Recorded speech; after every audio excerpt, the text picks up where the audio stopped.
Buenas tardes, jóvenes. Este es el Ya estamos, segundo maestro. video de la clase del día de hoy de fase preliminar del procedimiento penal acusatorio, sábado 13 de febrero de 2021. Veíamos lo que es el principio de presunción de inocencia, cómo era manejado en el sistema inquisitorio anterior y ahora cómo es. Bueno, y fíjense cómo son las cosas en la cuestión de la obligación de acreditar eh, también el cuerpo del delito. Se hablaba también del cuerpo del delito. En lugar de la obligación de acreditar el cuerpo del delito, se introduce una exigencia probatoria clara y sencilla para solicitar una orden de aprehensión, lo que agilizará la conclusión de la investigación por una parte y la intervención del juez en el caso por la otra, en beneficio de una justicia pronta y expedita. Bueno, en este párrafo se hace referencia al momento en que se comete un delito, es decir, a la flagrancia. No pierdan de vista la palabra flagrancia. Es muy importante en este aspecto porque en la audiencia inicial, la primera audiencia ante el juez, si la persona fue detenida y puesta a disposición del Ministerio Público, se supone que una flagrancia, es lo primero que va a analizar el juez, si ratifica o no la detención de la persona. Si el juez siente que no hubo flagrancia, no está en ninguno de los supuestos que menciona tanto la Constitución como el Código Nacional, tiene que soltar a la persona porque no hubo esta figura, que es muy importante cuando se define a alguien y se pone a disposición del Ministerio Público. Porque el Ministerio Público puede también rechazarla si ve que no, pero normalmente la recibe, ve cómo está, pero el que tiene que ratificarla o no es el juez de control en la audiencia inicial si hubo detención de esa manera. Si no hubo detención, sino que a la persona se le aprehendió por una orden de aprehensión o fue por una orden de detención que tiró el Ministerio Público, acuérdense ustedes que el Ministerio Público puede tirar órdenes de detención bajo los casos que establece la Constitución, cuando se trate de delito grave así considerado por la ley, que por razón de la hora no se pueda recurrir a una autoridad judicial y hay el temor fundado de que la persona se puede sustraer de la acción de la justicia, o sea, huir, el Ministerio Público bajo su más estricta responsabilidad podrá dictar una orden de detención. El juez dicta orden de aprehensión.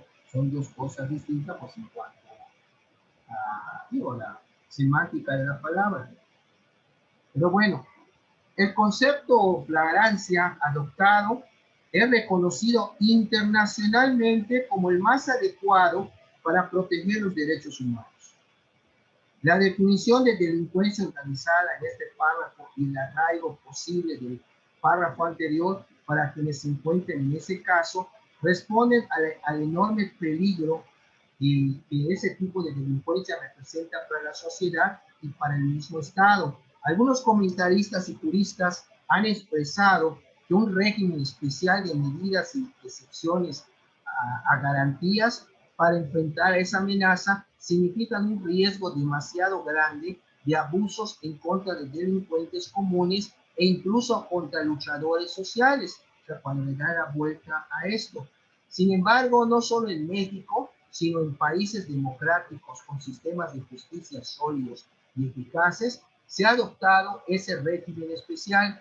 Suponer que el Estado mexicano opta por él como pretexto para otros fines significa ignorar la dimensión verdadera del crimen organizado y el poder económico y de corrupción de autoridades que ha alcanzado.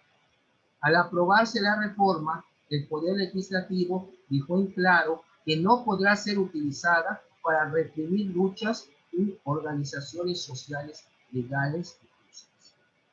Al darle rango constitucional al arraigo, se eliminará una fuente importante de impugnaciones por parte de los abogados de delincuentes peligrosos que argumentan la inconstitucionalidad del arraigo y con frecuencia obligan a la liberación de él o de los detenidos. Respecto a las comunicaciones privadas, en el delito de secuestro se aceptaban como pruebas las grabaciones de conversaciones hechas por la familia del secuestrado cuando negociaban con los secuestradores, pero al tratarse de una excepción a la inviolabilidad de las comunicaciones, debe plasmarse en la Constitución. Con la definición constitucional de flagrancia, para que la policía pueda ingresar a un domicilio particular en cualquier otro caso, será necesaria forzosamente la autorización de un juez. Tratándose de delitos graves y que requieran acción inmediata, la autorización podrá otorgarle el juez de control federal o local, quien será distinto al que lleve la causa y podrá no radicar en el distrito en el que se lleve la investigación o el juicio. La autorización del juez podrá darse por medios distintos al escrito formal, de manera que pueda expedirse con rapidez para garantizar la seguridad de las personas o de las pruebas. Invariablemente, el juez de control deberá explicar las razones por las que se dio curso y aprobó la solicitud, y lo que se llevará un registro minucioso.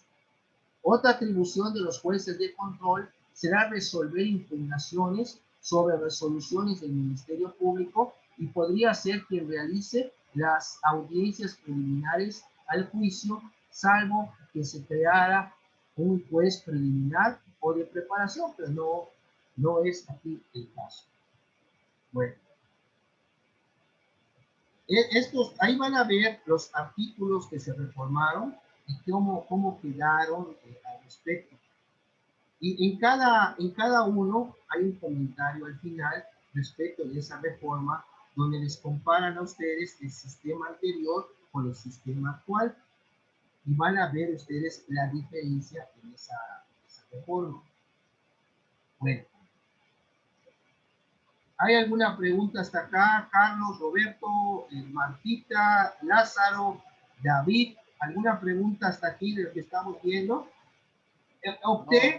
Opté porque tuvieran solo las partes conducentes de esas reformas de los artículos, como el artículo tal, esto nada más se reformó, y ahí está el comentario comparativo, cómo era antes y por qué quedó así. Está entendible, maestro. Perfecto, perfecto. Si alguna duda también. Bueno, vamos a ver este artículo 20.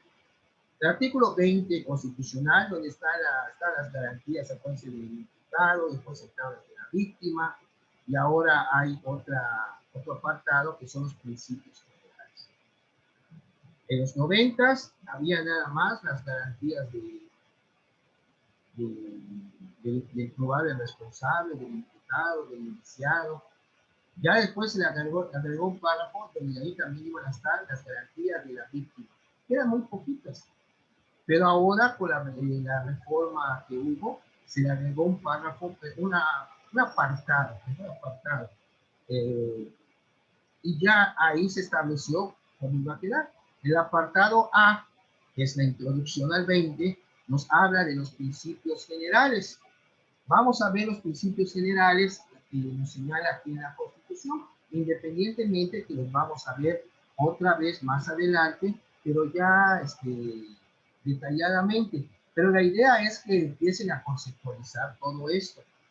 Todas estas figuras jurídicas, que la presunción de inocencia, que la flagrancia, o sea, toda la reforma del 18 de junio de 2008, por qué se hizo, cuál es el objetivo, y sobre todo no pierdan de vista la presunción de inocencia. ¿Cuáles son los principios generales? Este apartado A es muy importante. Dice, el proceso penal tendrá por objeto el esclarecimiento de los hechos, proteger al inocente, procurar que el culpable no quede impune y que los daños causados por el delito se reparen. Toda audiencia se desarrollará en presencia del juez es principio de inmediación. Tiene que estar presente el juez. En el anterior sistema era el secretario de acuerdos, acuérdense. Y el juez en su cubículo lo veía, estaba leyendo un expediente, pero no estaba en la audiencia. Y el secretario, pues, era el que entraba a informarle si alguna de las partes solicitaba algo, ahí iba a preguntarle al juez, y el juez le decía si sí o no, y regresaba con la respuesta. No se accede a lo solicitado, y ya está. Así era, pero no es lo mismo ahora que es un juez. Bueno. ¿Y el secretario era abogado también? Sí, su mayoría, bueno, para que tú entres al Poder Judicial a ese cargo, te pedían como requisito ser licenciado en Derecho. Ah, ok. Repito, toda audiencia se desarrollará en presencia del juez. Es el principio de ¿cuál? ¿Cómo se llama el principio que les dije? ¿Inmediación? Inmediación. Inmediación, ¿Cómo se sí. llama? Inmediación. Como de inmediato, inmediación. Sí. O sea, tiene que estar presente el juez, sin que pueda delegar en ninguna persona el desahogo y valoración de las pruebas, la cual deberá realizarse de manera libre y lógica. Número 3. Para los efectos de la sentencia, solo se considerarán como pruebas aquellas que hayan sido desahogadas en la audiencia de juicio.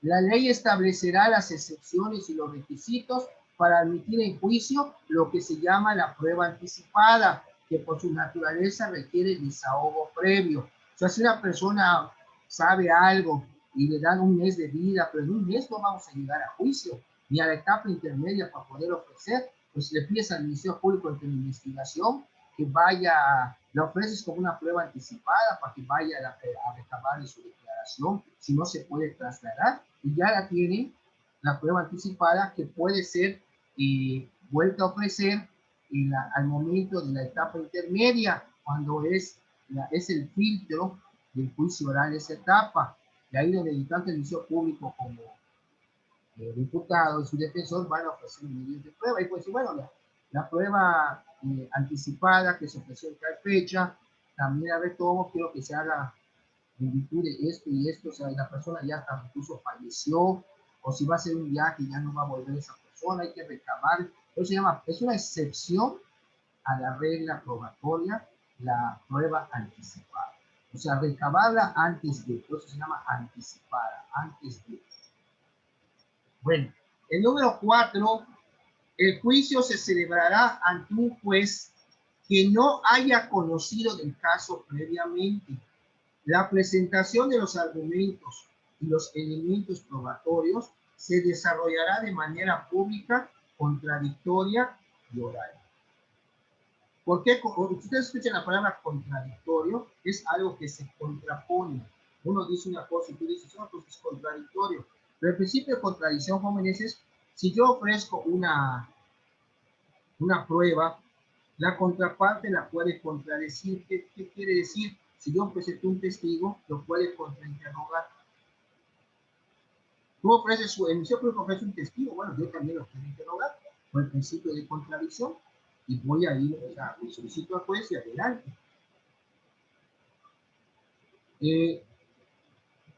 Las audiencias también en el principio de publicidad.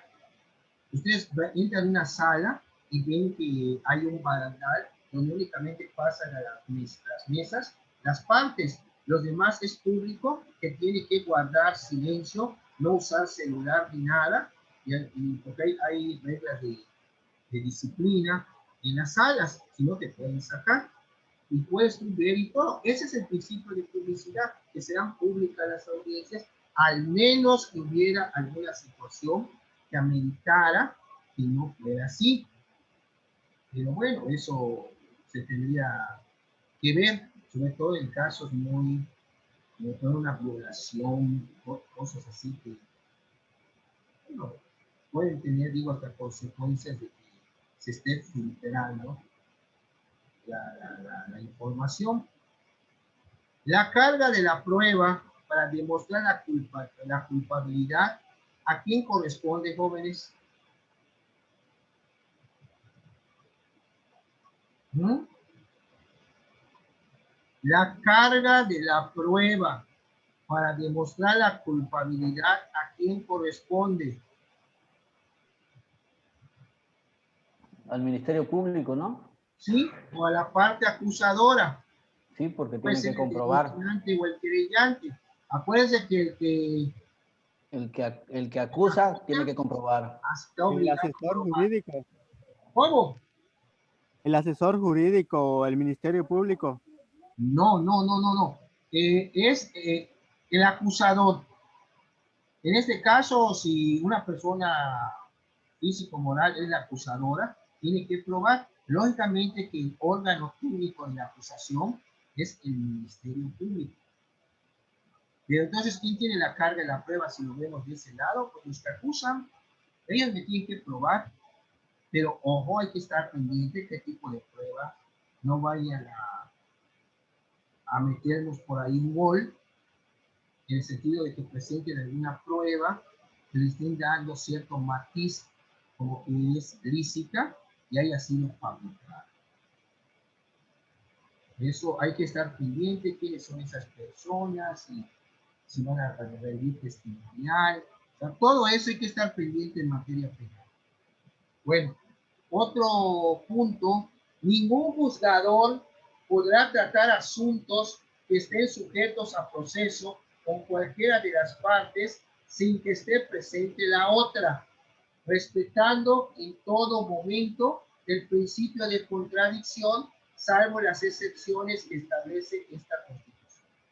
Una vez iniciado el proceso penal, siempre y cuando no exista oposición del inculpado, se podrá decretar su terminación anticipada en los supuestos y bajo las modalidades que determine la ley.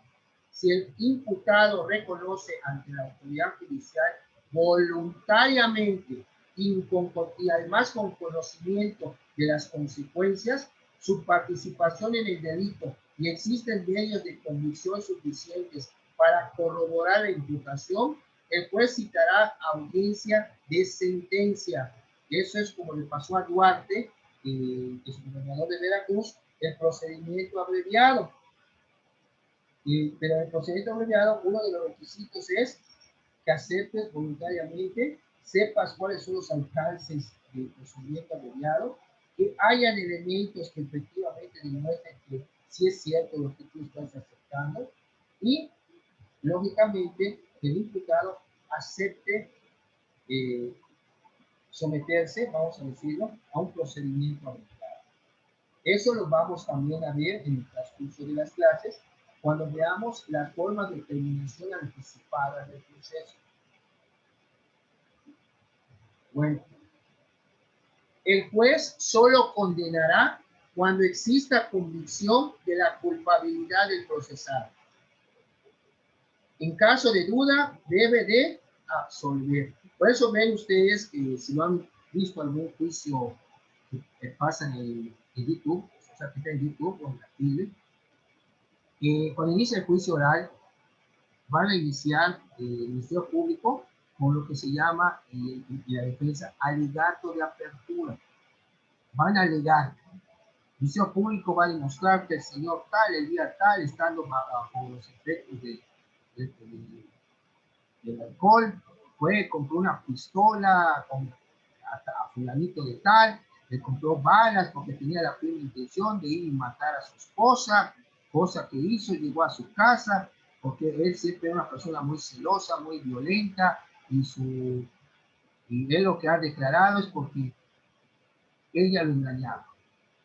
Y por su parte la defensa tiene que decir, eso que les estoy diciendo, que dice el Ministerio Público, y va a decir la defensa, no, pues y más allá de toda duda razonable, aquí se va a demostrar que el señor tal ese día ni siquiera se acercó a su casa y no pudo haber. Es más, no hay ninguna prueba que se le haya aplicado, que haya utilizado algún arma, como para que el Ministerio, eso que les estoy explicando son las teorías del caso, que va a exponer su teoría del caso el Ministerio Público y su teoría del caso la defensa. Y cada uno va a probar su teoría en base a tres cosas: con los hechos, con los preceptos jurídicos y con las pruebas. Con eso tienes que demostrar tu teoría del caso. Y ya después que viene la audiencia de debate, donde empiezan a desahogarse testigos, empiezan los interrogatorios, los contrainterrogatorios, las objeciones, etcétera, etcétera, etcétera. Ya cuando va a concluir, viene el alegato de clausura, otra vez el Ministerio Público y otra vez la defensa, pero sobre lo que se desahogó en la audiencia. Y ya después es esperar la sentencia que van a dictar. Por eso ven ustedes que esta figura, estoy hablando de la etapa, me estoy adelantando, porque eso lo van a ver hasta el próximo cuatrimestre, la etapa de juicio oral, que es la tercera etapa. Jóvenes, el procedimiento penal, este nuevo procedimiento, empieza desde que se inicia la carpeta de investigación, con una denuncia, una querella, hasta que se dicta una sentencia. Todo eso es el procedimiento penal acusatorio. Y dentro de todo ese procedimiento, imaginen que lo dividen en tres partes. Y eso es lo que vamos a ver. Si no nos da tiempo, no son las 12:20 de la tarde, pues está todo en el PDF. Y podemos arrancar la próxima clase de sábado de 8 días, 28 días, para explicar respecto a la estructura, para ir retomando todo lo que es procedimiento, y lo que vaya saliendo del procedimiento, conceptos, definiciones, las vamos dando, pero sin dejar de seguir el procedimiento, porque digo, sí, mucha teoría, sí es muy bonito, te enteras, pero lo que a nosotros nos interesa es saber principios, sobre todo principios, el procedimiento, cómo se lleva. Ya en octavo van a ver incluso los recursos que hay en este nuevo procedimiento penal. ¿Alguna pregunta, Carlos, Roberto, Marta, Lázaro, David, sobre lo que ya se ha explicado estos 20-25 minutos del segundo video? No, maestro. Duda que tengan, con toda confianza. Maestro, no me queda claro este aspecto. ¿Cómo está? Pregunten. No hay problema aquí. Digo, Solo para aclarar, entonces la retroactividad prácticamente aplica para la víctima, igual para el imputado. Acuérdate qué dice la Constitución sobre la retroactividad, Carlos. La retroactividad se puede aplicar cuando es en beneficio, pero nunca en perjuicio. Si va a beneficiar, adelante, pero si va a perjudicar, está prohibido. ¿Ya me entendiste? Para que no porque sea la víctima. Si hay una situación, es lógico que si tú cuando cometiste el delito daban una pena de 10 años y hubo una reforma posterior a que son 8 años, bajo 2 años, pues puedes solicitar que se te aplique con el principio porque si se te aplica al momento cuando lo cometiste como debe de ser, simple y sencillamente te va a perjudicar. Podrías solicitar que se aplique porque te beneficie y te tendría que aplicar 8 años de prisión. No se trata de ser un sistema muy... Pero esa es la cuestión. Y es como que vamos a manejarlo de otra manera. Cuando cometiste el delito estaba en 8 años, pero como seguían los robos, lo subieron a 20. Y al momento que te van a dictar sentencia, ese artículo de robo de 20 años es el que está vigente. No, tú dices, no, aplíqueme el anterior, el código anterior, porque pues, no, es que al momento que yo lo cometí, no, puedes pedir la retroactividad porque te beneficia. Si te perjudicara, tampoco la vas a pedir, lógicamente.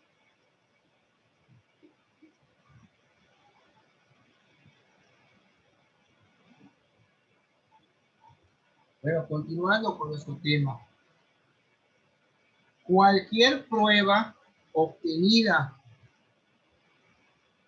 con violación de derechos humanos fundamentales será nula. También me explicaron en la época que tomé mi diplomado del árbol que da frutos podridos. Lógicamente, estaban haciendo referencia al origen de la prueba. Si el origen de la prueba es ilícito, no se puede aceptar, esa prueba es nula. Tiene que ser una prueba de origen lícito para que pueda tener una efectividad y un resultado al momento de que se desahogue y se valore. Los principios previstos en este artículo se observarán también en las audiencias preliminares del juicio. También, ahora, es en el apartado A. En el apartado B tenemos los derechos de toda persona imputada. Imputada, porque hay una grosería todavía, ¿no? Es de imputación, toda persona imputada. Aquí se menciona, maestro, ¿cómo está la cuestión de que, pues, a la persona se le llama imputada hasta que se le formula la imputación en la audiencia inicial? Cuando ya se le acusa, se vuelve acusado. Y ya cuando se le sentencia, es sentenciado. Pero antes de la imputación y esa audiencia ante el juez de control, cuando está en el Ministerio Público, ¿cómo se le debe llamar? Si ustedes se dan cuenta, hay que les llaman imputado, a pesar que no se les haya formulado la imputación. Otros les llaman indiciados, por los indicios. Pero bueno, pero no pierdan de vista ya de una manera formal, imputado, pues si ya se formuló la imputación, y acusado, si ya se le formuló la acusación, y sentenciado, si ya se le dictó sentencia. Y en el apartado C, tenemos los derechos de la víctima o del ofendido, también que ya son considerables. Y mencionan en este tercer apartado de las garantías de la víctima, en este artículo se encuentra el corazón garantista de la reforma. Antes solo importaba si el acusado se quedaba preso después del auto de formal prisión o si podría salir pagando una fianza. Ahora se fijan con precisión la modalidad oral y los principios del proceso penal y se definen con claridad, ampliándose los derechos tanto del inculpado como de la víctima y el ofendido. Una pregunta, Lick. Sí. Entonces, una vez que es detenido, la persona pasa a llamarse indiciado o presunto. ¿Cuál sería el nombre correcto para decirlo? Pues, bueno, hay que manejan como la palabra, también se maneja imputado, como les acabo de decir, cuando todavía no es imputado. Pero yo siento cuando se maneja como indiciado en el Ministerio Público no hay ningún problema, porque ya cuando pasa con el juez, ahí, por eso es uno ¿cómo le puedo decir? Para que se lleve a cabo la audiencia inicial, y esa audiencia inicial se celebran varias audiencias, por eso se les llama en el lenguaje pero no formal, en el lenguaje coloquial, la audiencia combo, porque son varias audiencias en una sola. Tenemos la de la legal, para ratificar o no la legal detención, la de la imputación, el Ministerio Público le formula la imputación una tras otra, termina la audiencia y sigue la otra. Tenemos también la oportunidad para declarar, si la persona después de que le impute y quiere declarar, la vinculación a proceso, lo que era antes el auto de formal prisión, pero no es lo mismo. Ya vimos, pero era más o menos un equivalente porque con el auto de formal prisión, que le llamaban también cabeza de proceso, se daba inicio al proceso penal. Por ejemplo, cuando se va a vincular a proceso, ¿eso se realiza en el Ministerio Público o ya corresponde no, es ante un juez de control. ¿Eso se lleva entonces en dónde? ¿En juzgado. Chetumal? ¿O? No, aquí hay juzgados ¿cómo se llama? Juzgados penales, ¿cómo se llama? Orales del sistema penal acusatorio. Vamos a registrar este video primerito, ya se convirtió y miren, no perdimos tiempo, están en clase. Don Lázaro, ¿tiene usted alguna pregunta? No, maestro, por el momento. Ya para la otra semana yo creo que sí habrá. Ok. Porque ahorita andamos checando qué onda. Ah. No tiene que, no, ahí les dejé ya todo su material, hasta videos hay en plataforma para que nos vean. O sea, esto tienen que salir ustedes así, buenos, penalistas. Buenos litigantes. Ajá, si van a, bueno, los que se van a dedicar a ver penal.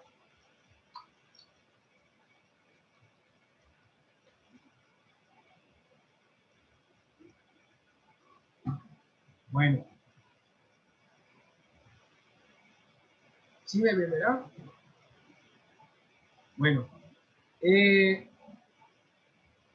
Ya nos queda para el segundo video, 8 minutitos.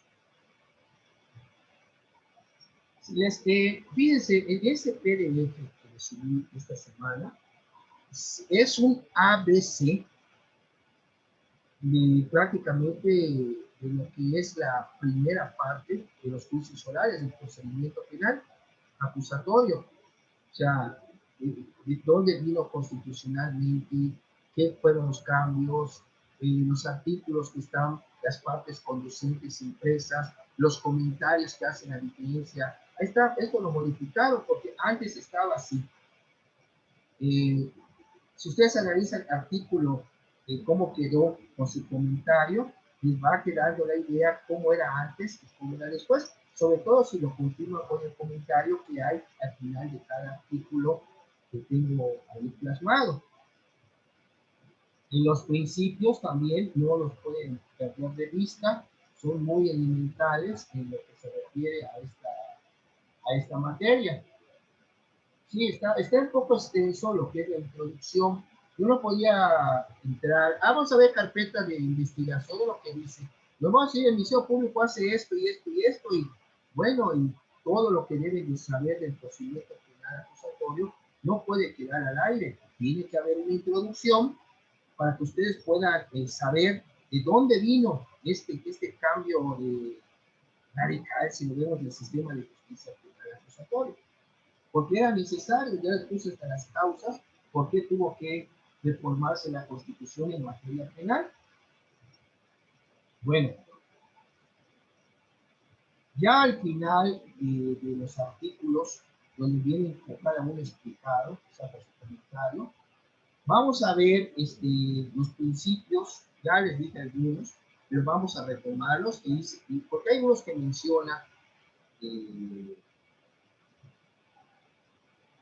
la Constitución y hay otros que se mencionan en el Código Nacional. Pero, a ver, don Lázaro, ¿cuáles son los dos principios básicos, fundamentales, elementales, sobre donde descansa el nuevo procedimiento penal acusatorio? Los dos. El principio de que está en el artículo 13 del Código Nacional de Procedimientos Penales no es presunción de inocencia. Ajá, y el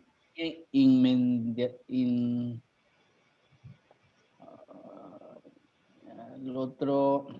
El proceso, ¿cuál era? El de juicio previo y contradicción. proceso. O sea, sí. A ti para que te puedan, primero, presunción de inocencia, porque tiene que haber una sentencia, y la sentencia se tiene que haber seguido un juicio. Son los dos principios. El principio de presunción de inocencia, sí, y el de juicio previo y debido proceso. Debido proceso. Por eso ven esos que están prohibidos. Cuando les toman la foto para las revistas y que porque no pueden salir su nombre, porque todavía no están sentenciados, pero les ponen nada más una cintita en sus ojos, le están viendo toda la cara.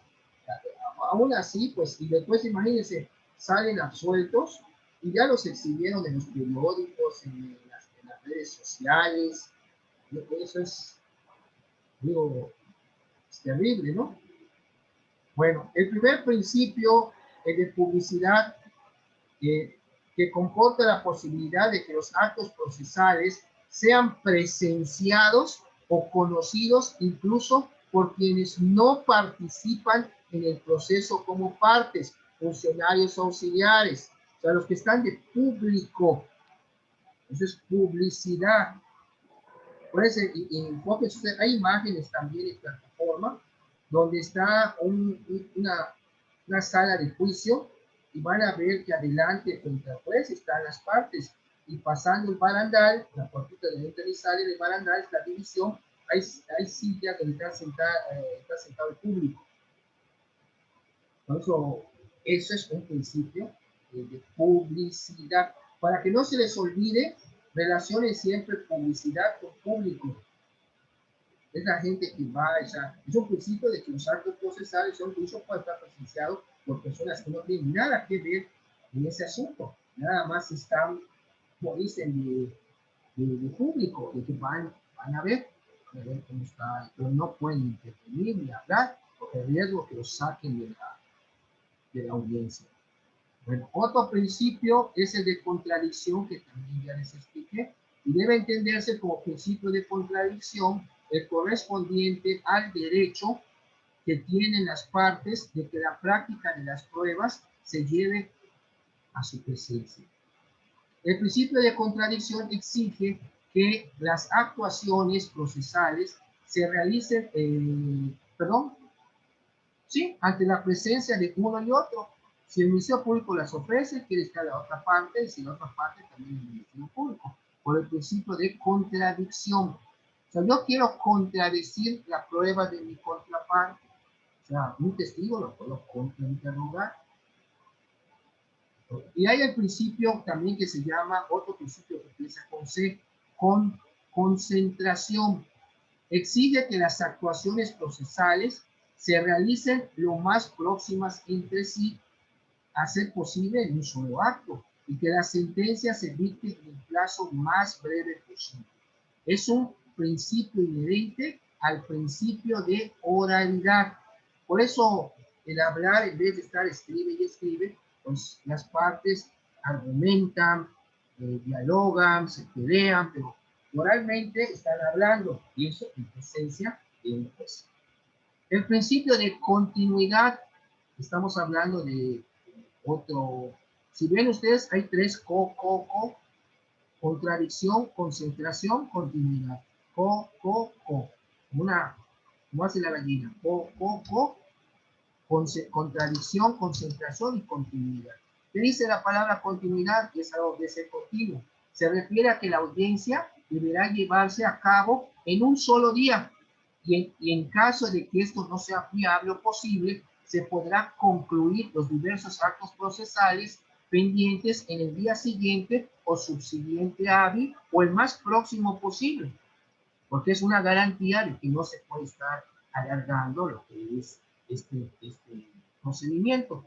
Ya nos queda menos de un minuto, nos volvemos a conectar para concluir con la clase de hoy. ¿Ya checaron su asistencia todos? Sí, ya. Ya, profe, ya quedó. Ah, perfecto, perfecto. David, si tienes alguna duda, con confianza, David Vela. A que no veo esa Cervera. Caballero. ¿Quién sabe, profe? Bueno, queremos que esté bien. Regresamos en un minuto, jóvenes, para concluir. Van a dar 20 para las 3 de la tarde. Gracias. Correcto. ¿Vamos a volver a conectar, profe? Sí, una vez para allá son 15, 20.